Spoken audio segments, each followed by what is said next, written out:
శుద్ధమైనటువంటి హృదయాన్ని కోల్పోయాడు, స్థిరమైనటువంటి మనస్సును కోల్పోయాడు, ఆయన సన్నిధిలో ఉండేటువంటి భాగ్యాన్ని కోల్పోయాడు, అలాగే అతను కలిగి ఉన్నటువంటి పరిశుద్ధాత్మను కోల్పోయాడు, అలాగే రక్షణానందాన్ని కూడా అతడు కోల్పోయాడు. కేవలము ఒకే ఒక సమస్య ద్వారా, ఒకే ఒక తప్పిదము ద్వారా అనేక విషయాల్ని కోల్పోయాడు.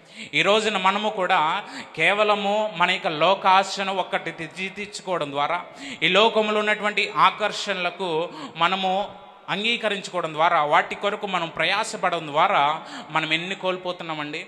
అనేకమైనటువంటి కోల్పోతున్నాం. కానీ కోల్పోయిన వాటిని మనం తిరిగి పొందుకుంటున్నామా? లేదు. కానీ ఇక్కడ దావీదు భక్తుడు చూస్తే అతడు కోల్పోయినవి ఏవైతే ఉన్నాయో వాటన్నిటిని మరలా పొందుకుంటున్నాడు. అనగా ప్రభు అతనికి ఎటువంటి హృదయాన్ని దేవుడు అతనికి కలిగజేసి ఉన్నాడో, మరలా దేవా నాకు అటువంటి శుద్ధ హృదయము నాకు కలిగచేయి, నా యందు పరిశుద్ధాత్మను నింపుని, మరలా నీ సన్నిధిలో ఉండేటువంటి భాగ్యం నాకు దయచేయి, నీ సన్నిధి నుండి నన్ను ఎంత మాత్రము కూడా త్రోసివేయక నీ యొక్క రక్షణానందాన్ని నాకు మరలా పుట్టించు.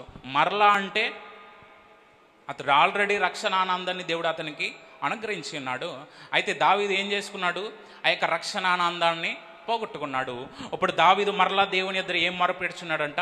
అటువంటి రక్షణానందము నాకు మరలా పుట్టించు.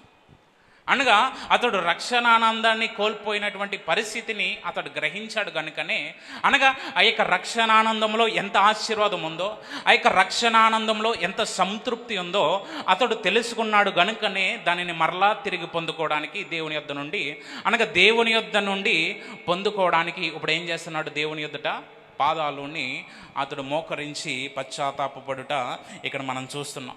అయితే ఈ విధంగా మనము ప్రార్థన చేయగలిగితే పోగొట్టుకున్నవి మనం పొందుకోగలమా? మనం పోగొట్టుకున్నవన్నీ తప్పగా పొందుకోవడానికి దేవుడు మనకి సహాయం చేసేటువంటి దేవుడు. పోగొట్టుకున్నవన్నీ కూడా దేవుడు మనకి తిరిగి అనుగ్రహించే దేవుడు. దేవునికి స్తోత్రం, హల్లెలూయా.